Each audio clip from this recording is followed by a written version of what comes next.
tahu sekarang dunia berduka. Kita semua berduka. Banyak yang kehilangan sanak saudara, famili. Banyak yang kehilangan pekerjaan. Mungkin banyak yang kehilangan harapan dalam suatu hal kebingungan. Tapi kita percaya kita punya Allah yang jauh lebih luar biasa dari apapun yang kita alami. Yang rela mati pada hari ini ketika kita memperingati Jumat Agung. Tuhan Yesus kasihmu tiada duanya. Dan mendengarlah seruan doa kami Tuhan.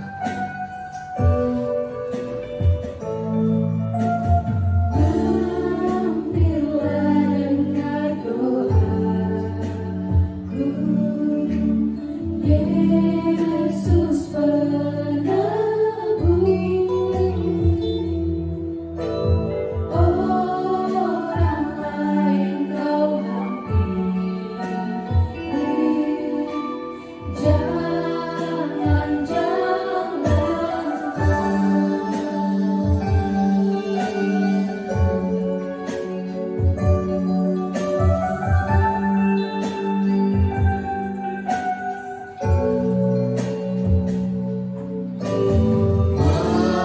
hampirlah dengar doaku, Yesus penebus.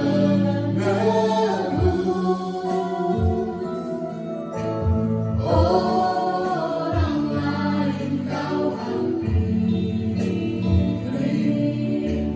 jangan jalan. Panggil namanya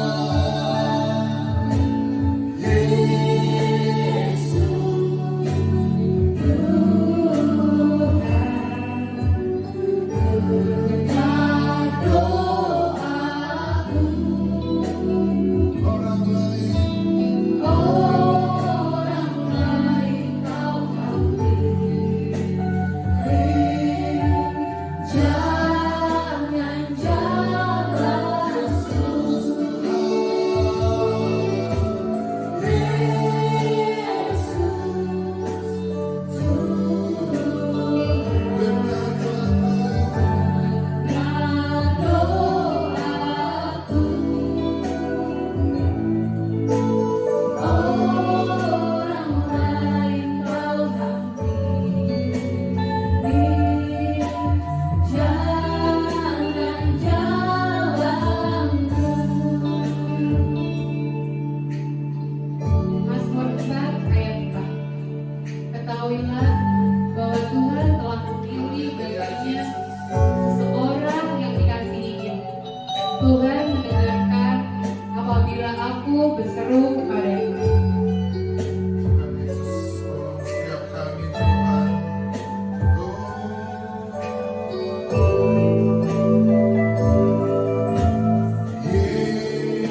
tidak gentar untuk percaya diri.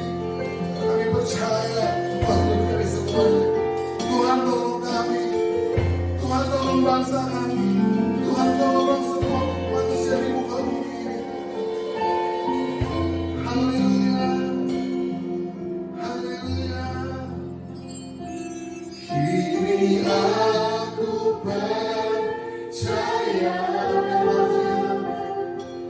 Tiada yang mustahil bagimu. Kuasamu kuatkanmu, rasaku berharap. Kini aku berserah. Kini aku berserah pada rancanganmu bagiku. Ku ikuti panggilanmu, ku kan setia sampai akhir hidupku. Kristus Yesus yang telah mati, bahkan lebih lagi yang telah bangkit, yang juga duduk di sebelah kanan Allah, yang malah menjadi pembela bagi kita. Siapakah yang akan memisahkan kita dari kasih Kristus? Penindasan atau kesesatan atau penganiayaan kelaparan, atau ketelanjangan, atau bahaya, atau pedang. Seperti ada tertulis, oleh karena Engkau kami ada dalam bahaya maut sepanjang hari. Kami telah dianggap sebagai domba-domba sembelihan. Tetapi dalam semuanya itu, kita lebih daripada orang-orang yang menang oleh Dia yang mengasihi kita. Haleluya Jesus. Haleluya Jesus. Kini aku percaya tiada yang mustahil bagimu. Kuasamu, kuatkanku, kasih-Mu berharap. Kini aku berserah.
Kami boleh beribadah meskipun online Tuhan, tapi kami percaya kasih-Mu akan selalu bersama kami. Kasih-Mu tidak pernah berkesudahan. Dan hari ini sekali lagi kami mengingat mengenalkan pengorbanan-Mu di kayu salib Tuhan Yesus. Kau gantikan kami, gantikan dosa kami. Kau mati untuk kami Tuhan. Siapakah kami ini Tuhan Yesus sehingga Kau begitu mengasihi kami? Siapakah kami ini Tuhan Yesus menjadi biji mata-Mu? Terlalu amat sering, terlalu amat sangat banyak kami menjawabkan Engkau. Ampuni kami Tuhan, ampuni kami. Ampuni kami Tuhan. Kami Kau tidak tahu, orang lain tidak pernah memandang rupa, apalagi harta Kau memandang hati kami Tuhan Yesus. Kami datang Tuhan, meminta pengampunan dosa dari Engkau. Uruskan layanan kami Tuhan, supaya ibadah kami berkenan. Karena Kau terlebih dahulu melayani kami Tuhan Yesus. Kau berkorban Engkau. Kau tak mati, gantikan aku. Serahkan diri-Mu di kayu salib. Kasih-Mu, oh Tuhanku. Tiada terhingga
Baik, sekali lagi shalom untuk saudara-saudaraku di rumah.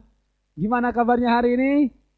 Haleluya, pujian penyembahan telah memberkati kita untuk masuk ke dalam perenungan firman. Saudaraku sekalian, hari ini kita bicara tentang jalan salib. Puji Tuhan. Sebuah karya yang luar biasa, yang akan menyentuh saudara dan akan menyentuh saya terutama. Karena di dalam perenungan saya sepanjang hari ini nanti ada lagu yang saya buat bersama dengan istri. Nanti setelah khotbah saudara akan dengar dan kita juga akan menyanyikannya. Namun sebelum lebih jauh kita merenungkan firman Tuhan, kita mesti minta pertolongan Roh-Nya yang kudus, karena firman Tuhan ini diinspirasi oleh Roh Kudus. Sebab itu mari kita minta tuntunan dari Roh yang kudus untuk menuntun saudara dan saya. Mari kita berdoa. Bapa, terima kasih. Kami bersyukur di Jumat Agung ini Tuhan. Kau Allah yang luar biasa. Engkau masuk dalam sejarah manusia, mengambil tubuh insani, dan bukan hanya itu, menunjukkan kasih yang berlimpah-limpah bagi kami seluruh umat manusia. Roh Kudus, berilah kami hikmat penerangan-Mu supaya kami mengerti kehendak Tuhan, supaya kami mengerti kemauan-Nya juga dalam hidup kami sepanjang hidup kami di muka bumi ini. Sekali Roh Kudus, Kau ambil alih dan Kau menuntun kami dengan sedemikian rupa, supaya Engkau memberkati hamba-Mu dan Engkau memberkati umat-Mu. Terpuji Engkau, kami menyerahkan waktu ini sampai kesudahnya dalam tangan pengasihan-Mu.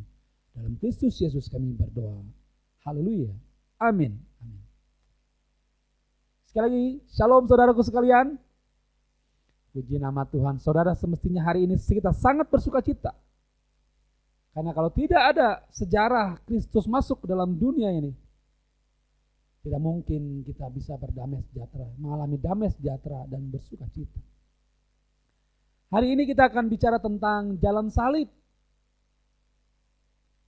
Tapi saya sejujurnya akan katakan bahwa saya tidak terlalu berfokus kepada jalan salib yang saudara mungkin sering sudah dengar khotbahnya. Dan mungkin saudara sudah melihat dramanya. Dan mungkin juga saudara telah melihat filmnya. Tapi saya di pendahuluan ini saya akan memaparkan setidaknya ada 14 perhentian perjalanan Yesus lakukan sampai Yesus mati, dikubur dan dimakamkan.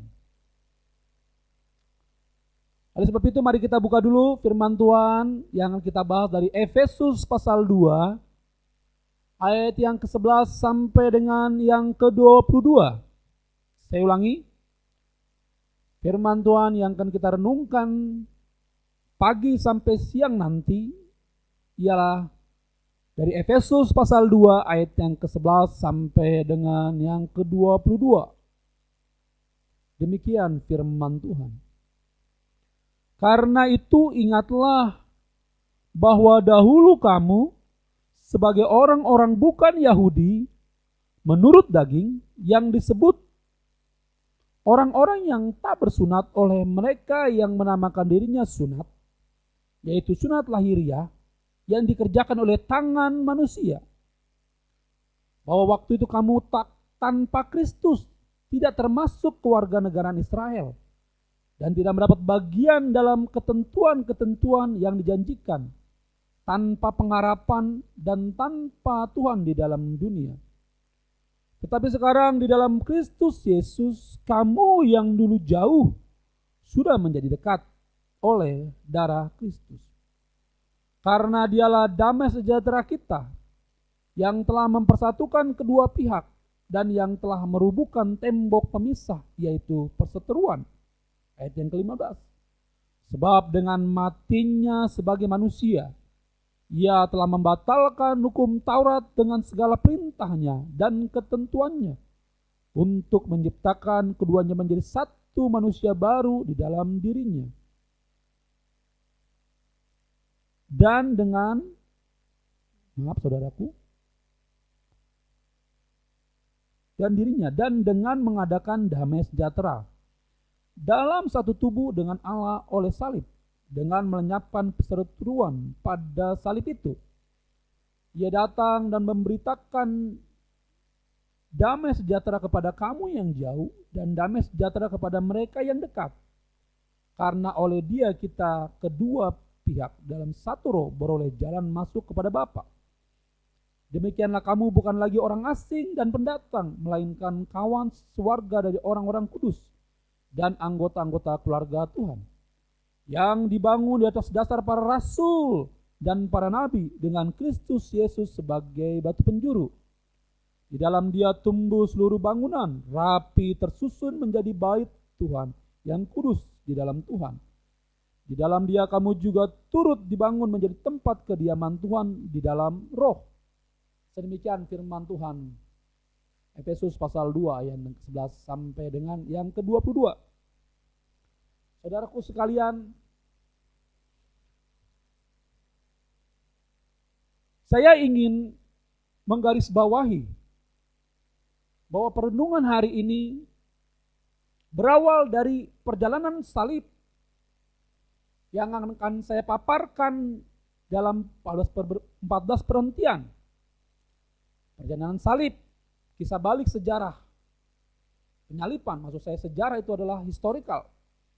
Perhentian yang pertama, Yesus di Bukit Zaitun.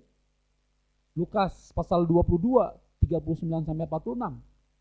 Yesus berdoa 3 kali. Perhentian yang kedua, Yesus dihianati oleh Yudas dan ditangkap. 30 keping perak. Yudas mengkhianati Tuhan Yesus. Perhentian yang ketiga, Yesus diadili di mahkamah agama. Perhentian yang keempat, Petrus menyangkal Yesus sebelum ayam berkokok. Petrus menyangkal Yesus 3 kali. Yesus diadili oleh Pontius Pilatus. Yang keenam, Yesus dicambuk dan dimakotai dengan duri. Yang ketujuh, Yesus memikul salib. Yang kedelapan, Simon dari Kirene menolong Yesus memikul salib. Yang kesembilan, Yesus bertemu dengan perempuan-perempuan dari Yerusalem.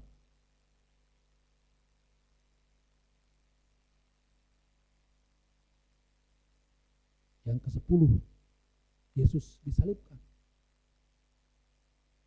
Yang ke-11, Yesus menjanjikan kerajaannya kepada penyamun yang bertobat. Ada 2 penjahat. Yang ke-12, Yesus berbicara dengan ibu dan murid-muridnya. Yang ke-13, Yesus mati di kayu salib. Dia dipatahkan kakinya, tapi ditusuk lambungnya. 14, Yesus dikubur di dalam makam.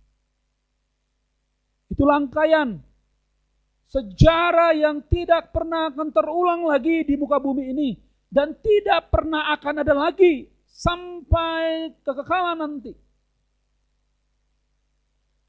Karya salib Kristus begitu luar biasa. Karya salib itu menjadi sejarah. Tuhan mengambil tubuh insaninya. Dan jangan lupa saudara, sebenarnya penyaliban Kristus itu bukan hanya pada salib, tapi sejak dia masuk ke dalam muka bumi ini, itu merupakan salib. Karena kenapa? Yang maha tinggi, yang maha mulia, mengambil tubuh ciptaan. Itu merupakan salib terbesar. Yang maha tinggi, merendahkan diri. Yang termulia, mengosongkan diri.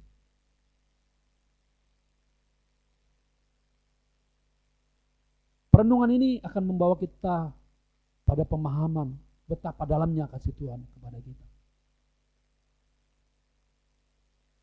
Saudaraku sekalian,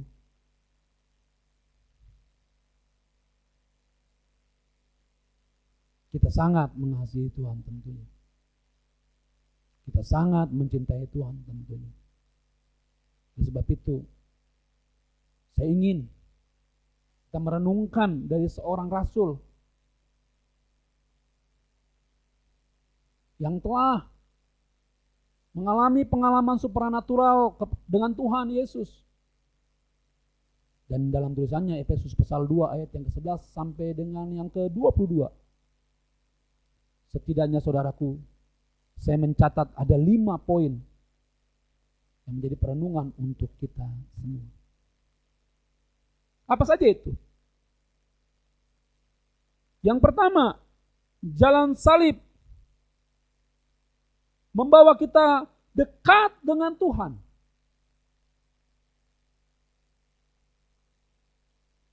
Ulang sekali lagi. Jalan salib membawa kita dekat dengan Tuhan.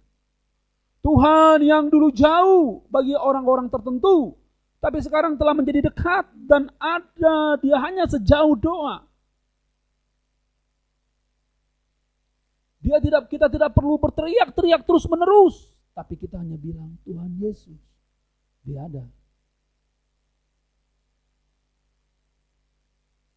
Kita dapat merasakan kehadiran Tuhan.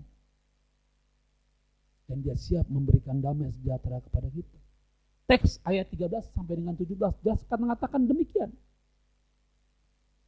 Tetapi sekarang di dalam Kristus Yesus, kamu yang dulu jauh, sudah menjadi dekat oleh darah Kristus. Yang ke-17 diulang sekali lagi.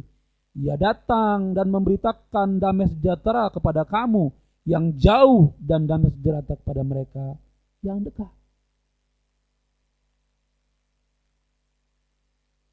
Tuhan yang tidak pernah tersentuh itu menurut orang-orang tertentu, hari ini kita tahu bahwa Tuhan dekat dengan kita. Dia ada di sekitar kita. Dia siap membantu kita, dia siap menolong kita. Itu Tuhan kita. Jadi saudara tidak perlu takut atau khawatir karena Tuhan selalu siap menolong dan melindungi saudara. Yang kedua saudaraku, ayat yang ke-14 mengatakan demikian. Karena dialah damai sejahtera kita yang telah mempersatukan kedua pihak dan yang telah merobohkan tembok pemisah, yaitu perseteruan. Perseteruan antara Tuhan dengan manusia telah dirobohkan. Dan kalau saudara baca dalam teks yang lain, dalam firman Tuhan, tirai sudah terbelah, terbuka. Tidak lagi batasan kita dengan Tuhan. Perseteruan kita dengan Tuhan tidak ada lagi. Dan Tuhan menjadikan kita sahabatnya. Ini penting saudaraku. Sahabat itu penting. Dia tidak menjadikan saudara lagi budak, hamba, tapi saudara telah menjadi sahabat Tuhan. Posisi ini sangat menarik. Karena kenapa? Kita menjadi rekan sekerja Tuhan. Kita menjadi rekan pelayanan Tuhan. Tuhan menjadikan kita sahabat merupakan sebuah penghargaan yang sangat tertinggi. Sebab itu kita perlu menghargai.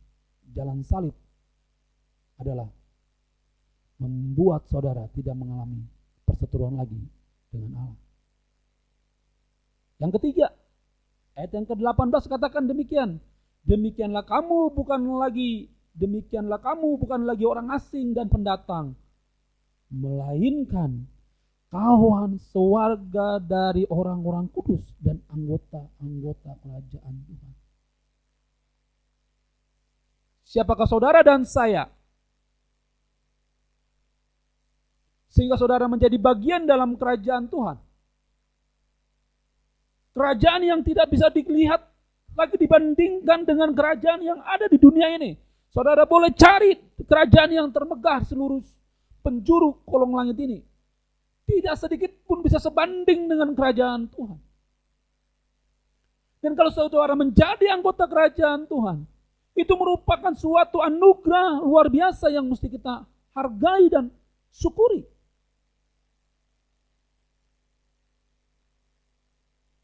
Saudaraku,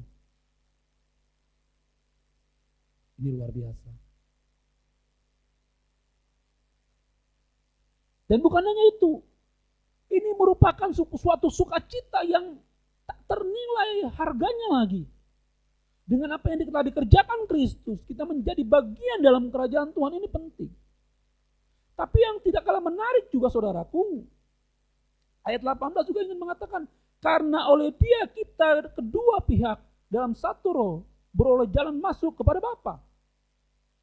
Ini maksud saya, yang ke-18 tadi. Bahwa kita diperkenankan masuk. Saudara mesti tahu. Kalau saudara tahu tentang Esther itu mempersiapkan segala sesuatu dengan baik. Karena kalau raja tidak berkenankan dia masuk ke dalam ruangan tahta megahnya itu, maka tidak akan berkenan seorang pun untuk menghadap raja. Tapi hari ini, ayat 18 mengatakan, karena oleh Kristus, kita kedua pihak dalam satu roh beroleh masuk kepada Bapa. Ini luar biasa, saudara diperkenankan. Karena kalau tidak diperkenankan, saudara-saudara tidak bisa masuk dalam kerajaan Allah yang tadi saya bilang, katakan. Yang ketiga tadi. Tidak ada seorang pun bisa datang kepada Bapa kalau tidak melalui Kristus. Itu jelas, fakta, tidak bisa dipungkiri. Teksnya mengatakan demikian.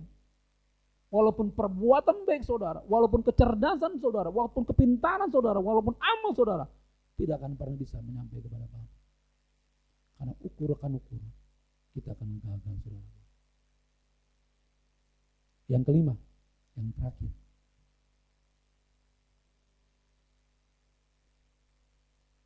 Ayat yang ke-22 dikatakan demikian. Di dalam Dia, maksudnya di dalam Kristus, kamu juga turut dibangun menjadi tempat kediaman Allah di dalam roh. Kalau saudara memikirkan hal ini, saudara akan tidak pernah akan mengerti. Bagaimana pencipta langit dan bumi yang begitu besar tinggal di dalam saudara. Yang notabene-nya Mazmur 103 ayat 14 mengatakan, sebab Tuhan sadar siapa kita. Dia ingat kita, bahwa kita siapa? Kita inilah debu. Kalau dia mau tinggal di dalam kita, itu bukan karena kau saudara itu luar biasa, bukan karena saudara hebat, bukan karena saudara mampu melakukan segala sesuatu, tapi karena dia mau. Oleh sebab itu kita bisa berpikir tentang pikiran yang besar, kita bisa mengerjakan pekerjaan besar. Kenapa? Karena yang maha mulia, yang maha besar, yang maha dikjaya itu tinggal di dalam kita. Jika dia tidak tinggal di dalam kita, saudara hakikatnya mati. Saya ulangi sekali lagi, 5 poin yang paling menarik. Jalan salib menurut Efesus pasal 2 ayat 11 sampai dengan 62 mengatakan bahwa salib membuat saudara yang dulu jauh menjadi dekat. Yang kedua, yang dahulu saudara musuh menjadi sahabat. Yang ketiga, saudara diperkenankan masuk menghadap tahta kemuliaan Bapa. Yang keempat, jalan salib membuat saudara menjadi warga kerajaan Tuhan. Yang kelima, jalan salib membuat hidup saudara yang debu itu ditinggali, dihinggapi, atau dibuat tempat tinggalnya Tuhan. Sebab itu saya menarik kesimpulan, saudaraku. Yang pertama, ingatlah akan pengorbanan Kristus di kayu salib. Bahwa Tuhan melakukan semua itu sebagai buktinya kepada saudara dan saya. Yang kedua, karya salib ada sejarah. Dan tidak ada karya terbesar di dalam dunia ini yang dapat disejajarkan dengan jalan salib. Yang ketiga, pikirkan dan renungkan kasih Tuhan yang terus berlangsung selama kita ada di dunia ini, bahkan sampai kegagalan. Yang keempat, bersukacitalah. Sekali lagi, bersukacitalah di dalam Tuhan, karena Tuhan menjadikan kita sahabat, orang yang dekat dengannya. Tuhan menjadikan kita warga kerajaannya. Tuhan memperkenankan kita masuk di tempat kediamannya dan membiarkan damai sejahtera Kristus tinggal di dalam hati sanubari saudara sampai selama-lamanya. Shalom. Tuhan Yesus memberkati kita semua. Amin. Mari kita berdoa saudaraku. Tapi sebelum kita berdoa saudaraku, dalam perenungan saya katakan dari awal, selama beberapa minggu ini sampai dari pertengahan Mei ya, sampai 29, bahkan sampai sekarang, saya dengan istri merenung dan akhirnya Tuhan memberikan sesuatu lagu bagi kami. Dan ini lagu original. Memang saya bersama istri saya di kamar pakai gitar saya yang biasa saya pakai nyembah.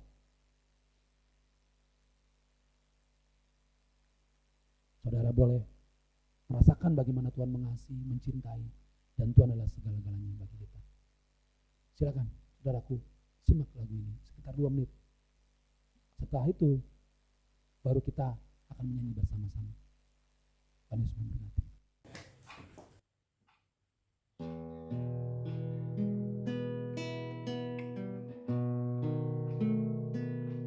Tuhanku mengasihimu, Tuhanku mencintaimu, Tuhan kau segalanya di dalam hidupku. Tuhanku mengasihimu, Tuhanku mencintaimu, Tuhan kau segalanya di dalam hidupku. Yesus Tuhan, pencipta langit bumi. Yesus Tuhan, penebus hidupku. Yesus Tuhan, penolong hidupku. Ku cinta kau lebih dari segalanya.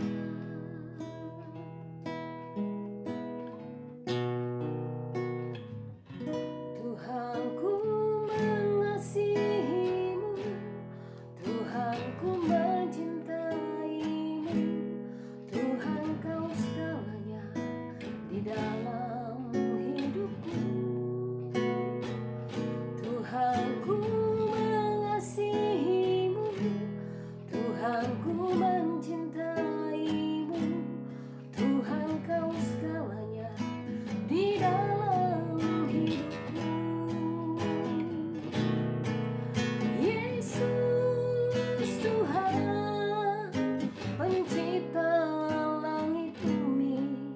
Yesus Tuhan, penebus hidupku. Yesus Tuhan, penolong hidupku. Ku cinta kau lebih dari segalanya. Yesus Tuhan, pencipta langit bumi. Yesus Tuhan, penebus hidupku. Yesus Tuhan, penolong hidupku. Ku cinta kau lebih dari segalanya. Ku cinta kau lebih dari segalanya. Ku cinta kau lebih dari segalanya.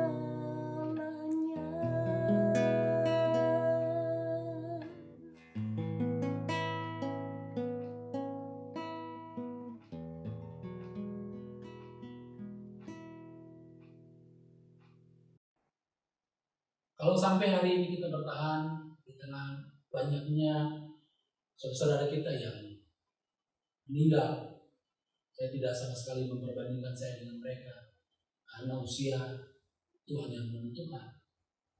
Tapi saya mau bilang bahwa betapa mestinya kita bersyukur dengan apa yang Tuhan buat kita. Mari jemaat Siloam, saya rindu kita angkat pujian ini.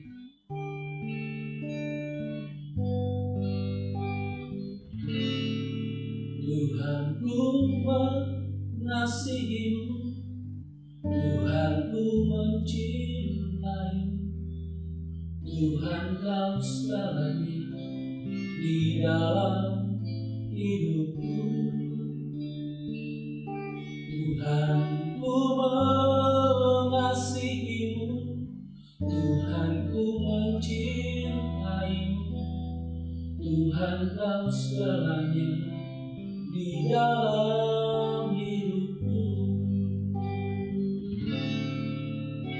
Yesus Tuhan pencipta langit bumi, Yesus Tuhan penebus hidupku, Yesus Tuhan penolong hidupku. Ku cinta Kau lebih dari segalanya. Kenapa saya mengutip semuanya dari bahwa seringkali orang tidak menjadikan Yesus itu Tuhan. Makanya saya mengatakan bahwa Yesus adalah seorang pribadi pencipta. Dan bukan hanya pencipta, dia juga pribadi yang telah menebus. Dan bukan hanya menebus, tapi dia siap menolong saudara dan saya. Mari kita angkat pujian sekali lagi. Tuhan ku mengasihimu, Tuhan ku mencintaimu, Tuhan kau segalanya di dalam hidupku. Tuhan ku mengasihimu, Tuhan ku mencintaimu, Tuhan kau segalanya di dalam hidupku. Yesus Tuhan pencipta langit bumi, Yesus Tuhan penebus hidupku, Yesus Tuhan penolong hidupku. Ku cinta Kau lebih dari segalanya, Yesus Tuhan, Yesus Tuhan pencipta langit bumi, Yesus Tuhan penebus hidupku, Yesus Tuhan penolong hidupku. Ku cinta Kau lebih dari segalanya, ku cinta Kau lebih dari segalanya, ku cinta Kau lebih dari segalanya.